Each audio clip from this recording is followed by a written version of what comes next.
Terima kasih atas kesempatannya. Assalamualaikum warahmatullahi wabarakatuh. Kami dari kelompok 5, kami akan menjelaskan tentang Enterprise Resource Planning, Supply Chain Management. Sebelumnya kami akan memperkenalkan diri terlebih dahulu. Perkenalkan, yang pertama ada Dita Rohmawati Dewi dengan NIM 2020 310045. Kemudian ada Amelia Intan Kumalasari dengan NIM 2020 310164. Kemudian saya sendiri, Megananda Wiana Putri dengan NIM 2020 310265. Kemudian ada Anisya Putri Nurjana dengan NIM 2020 310311. Kemudian ada Muhammad Rehan Priya Aldino dengan NIM 2020 310349. Kami akan menjelaskan definisi, fungsi, dan manfaat dari supply chain management. Yang pertama yaitu definisi. Definisi dari SCM atau supply chain management merupakan salah satu bagian dari sistem informasi yang digunakan untuk memenuhi kebutuhan dari customer, terutama pada bisnis yang berhubungan dengan manufaktur, retail, maupun grosir. Dalam setiap bisnis tentunya memiliki rantai pasokan yang berbeda-beda. Di dalam sebuah perusahaan besar, rantai pasokan yang besar memiliki jumlah cakupan atau skop yang lebih luas dari perusahaan yang baru saja merintis. Untuk versi sederhananya, hanya mencakup perusahaan, konsumen, dan pemasok saja. Dalam bahasa Indonesia, supply chain management berarti manajemen rantai pasok. Sehingga SCM sendiri adalah rangkaian aktivitas bisnis yang dijalankan mulai dari tahap perencanaan, pengendalian, pengimplementasian, jalannya arus produk, hingga proses distribusi produk kepada konsumen. Dengan bantuan sistem informasi ini, diharapkan dapat membantu dalam mengoptimalkan sumber daya dan biaya yang dikeluarkan oleh perusahaan supaya lebih optimal dan efisien. SCM sendiri termasuk ke dalam usaha yang luas dan kompleks, bergantung kepada produsen, mitra, dan pemasok. Lalu setelah mengetahui definisi dari SCM, selanjutnya kita akan beralih ke fungsi dari manajemen rantai pasok. Fungsi dari manajemen rantai pasok yang pertama adalah untuk mengubah bahan baku mentah menjadi bahan jadi yang diperlukan untuk memenuhi kebutuhan dari konsumen. Fungsi ini sangat berkaitan dengan biaya pembelian bahan baku, biaya penyimpanan, transportasi, dan lain sebagainya. Manajemen rantai pasok juga berfungsi sebagai alat untuk melakukan mediasi pasar, di mana dapat menghubungkan perusahaan dengan distributor produk tersebut. Dan produksi yang terakhir yaitu mampu untuk memastikan dan mengelola pembiayaan terkait dengan survei pasar, perencanaan produk, hingga biaya lain di luar pembayaran fisik.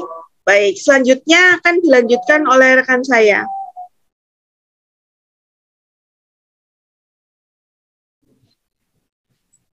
Baik, terima kasih atas kesempatannya. Nama saya Amelia Intan Kumalasari dengan NIM 2020 310164. Di sini saya akan lanjutkan presentasi dari rekan saya. Selanjutnya ada manfaat. Manfaat di sini ada 4. Yang pertama itu ialah 1. Menjaga hubungan bisnis antara perusahaan terkait. Nah, di sini perusahaan kita harus memiliki hubungan yang erat antara bisnis yang kita jalani dengan apa yang perusahaan kita lakukan. Sehingga kita memiliki keterikatan antara satu bisnis dengan bisnis lain, atau perusahaan satu dengan perusahaan lain. Kemudian yang kedua, menjaga kepuasan dari customer. Menjaga kepuasan dari customer merupakan satu hal yang penting.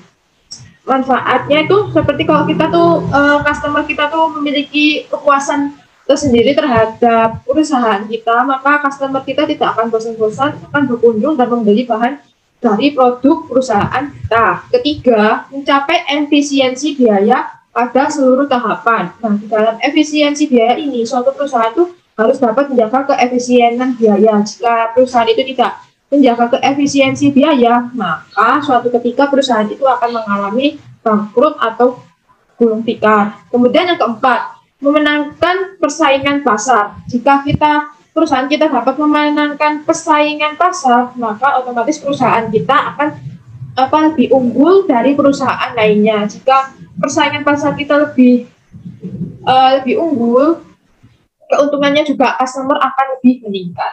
Kemudian next ada proses supply chain management. Nah, supply chain management adalah suatu rangkaian bisnis mulai dari tahap perencanaan hingga tahap distribusi produksi untuk mengoptimalkan sumber daya yang dikeluarkan perusahaan. SCM memiliki 6 tahapan, yaitu tahap customer, 1, 2, planning, 3, purchasing, 4, inventory, 5, produksi, dan yang terakhir, delivery. Untuk strategi yang diterapkan dalam SCM terdiri dari 2 aspek. Yang pertama adalah menjalin hubungan dengan baik sehingga pemasok bahan baku, dan kedua adalah dengan meningkatkan kualitas layanan untuk kepuasan pelanggan atau customer. Next. Kemudian ada proses supply chain management. Seperti yang saya sebutkan tadi, prosesnya itu ada 6. Yang pertama ada customer, 2 planning, 3 purchasing, 4 inventory, 5 producing, dan yang terakhir delivery. Yang akan saya jelaskan ada 3. Yang pertama yaitu customer. Customer adalah pelanggan atau langganan yang menunjuk pada suatu individu atau rumah tangga perusahaan yang membeli barang atau jasa yang dihasilkan dalam ekonomi secara spesifikasi. Dengan kata lain, selain pula diartikan sebagai seseorang yang terbiasa membeli barang dan pada suatu toko tertentu. Kemudian yang kedua ada planning. Nah, planning di sini itu adalah perencanaan suatu proses. Proses perencanaan merupakan rangkaian urutan rasional di dalam penyusunan rencana. Proses disesuaikan dengan tujuan dan dapat disesuaikan dengan keterbatasan yang ada, sehingga dapat mengembangkan suatu teknik serta kebutuhan tertentu. Kemudian yang ketiga ada purchasing. Purchasing itu sendiri ialah pembelian yang mengacu pada bisnis atau organisasi yang berusaha memperoleh barang atau jasa yang mencapai tujuannya, meskipun ada yang berbeda organisasi yang berusaha menetapkan standar dalam proses pembelian dan dapat sangat bervariasi di antara organisasi. Kemudian selanjutnya akan dilanjutkan oleh rekan saya. Sekian, terima kasih. Assalamualaikum warahmatullahi wabarakatuh. Perkenalkan, nama saya Muhammad Rian Prialdino dengan NIM 2020-310349. Saya akan melanjutkan presentasi dari kelompok saya. Selanjutnya ada inventory. Bahan mentah dan bahan pendukung yang telah diterima oleh pabrik akan diperiksa kualitas dan ketepatan jumlahnya, kemudian disimpan di dalam gudang untuk kebutuhan produksi. Lalu yang kelima, apa itu produksi? Bagian produksi akan menggunakan bahan mentah dan bahan pendukung yang dipasok supplier tersebut melakukan proses produksi hingga menghasilkan barang jadi yang dibutuhkan oleh konsumer. Barang jadi yang telah diproduksi ini kemudian dimasukkan ke gudang dan untuk dikirimkan ke customer sesuai dengan jadwal yang ditentukan. Lalu yang keenam, transportasi.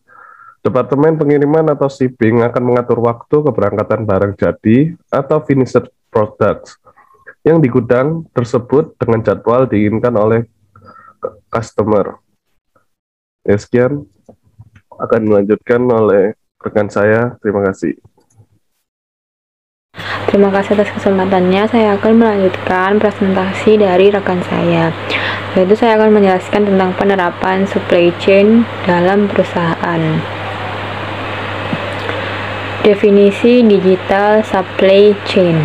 Digital supply chain merupakan penerapan teknologi digital dalam setiap tahapan pekerjaan yang didasarkan kepada jaringan internet sebagai tulang punggung, sehingga setiap alat kerja mampu berkomunikasi dan menghasilkan data-data penting yang diolah menjadi informasi dengan menggunakan teknologi Internet of Things atau IoT.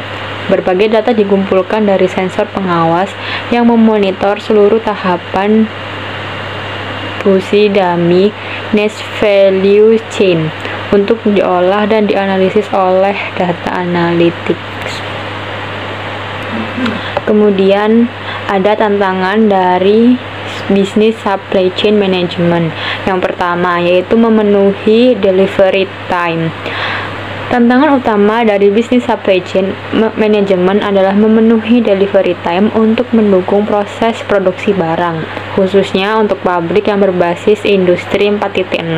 Kegiatan produksi di program per batch sesuai dengan order yang bersifat customized atau bukan mass production, sehingga diperlukan ketersediaan bahan baku yang berasal dari global supply untuk datang tepat waktu atau just-in-time supply dan berkualitas. Misalnya produk mobil berbasis industri 4.0 membutuhkan berbagai komponen dari berbagai pemasok di seluruh dunia.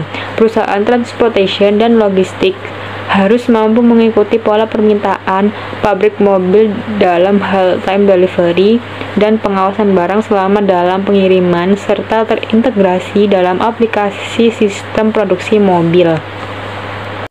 Tantangan kedua yaitu mengirimkan barang dari pabrik ke gudang. Tantangan kedua adalah mengirimkan pabrik barang ke gudang distribusi atau ke gudang perusahaan e-commerce seperti gudang Lazada, Tokopedia, dan Bukalapak, atau pengiriman barang langsung dari pabrik ke pelanggan melalui direct selling. Pengiriman barang ke gudang dapat melalui truk, kereta api, kapal laut, maupun pesawat udara. Tergantung urgensi pengiriman barang, biaya pengiriman menjadi sangat penting dikelola agar barang dapat dijual dengan harga yang kompetitif. Perusahaan transportation dan logistik telah mengembangkan aplikasi Transport Management System atau TMS yang digunakan untuk mengelola pengiriman bahan baku atau barang jadi, yakni meliputi tracking system dan goods mentoring. Tantangan ketiga yaitu warehousing management. Warehousing management yakni mengelola barang masuk dan barang keluar gudang secara efektif dan efisien dengan aplikasi Warehousing Management System atau WMS. Pengiriman barang dapat dikelola berbasis program kerja yang disusun sedemikian rupa sehingga roda berjalan atau mesin penghantar barang serta robot bekerja secara sinkron dengan algoritma yang paling optimal. Demikian pula pada saat pengeluaran barang ke distributor atau pelanggan berjalan secara cepat dan akurat. Pengelolaan gudang cerdas ini terutama terlihat hasilnya pada waktu peak season atau Harbolnas, Lebaran, atau akhir tahun. Yang terakhir adalah last miles delivery.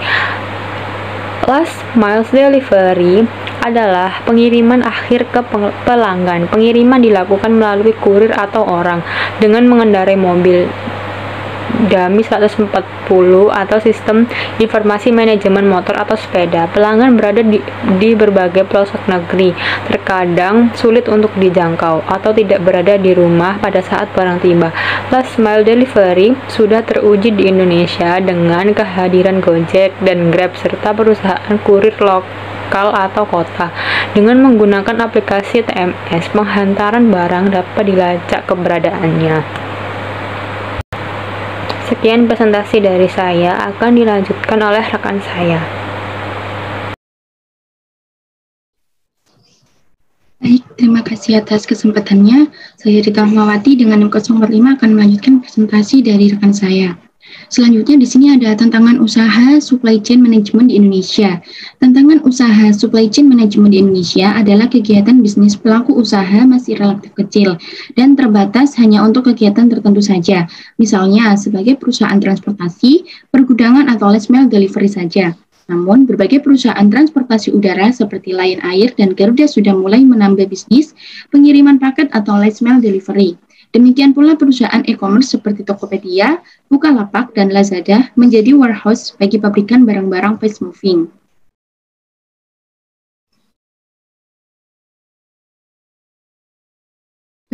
Oke, selanjutnya terima kasih. Apabila ada salah kata, mohon dimaafkan. Sekian dari kelompok kami. Wassalamualaikum warahmatullahi wabarakatuh.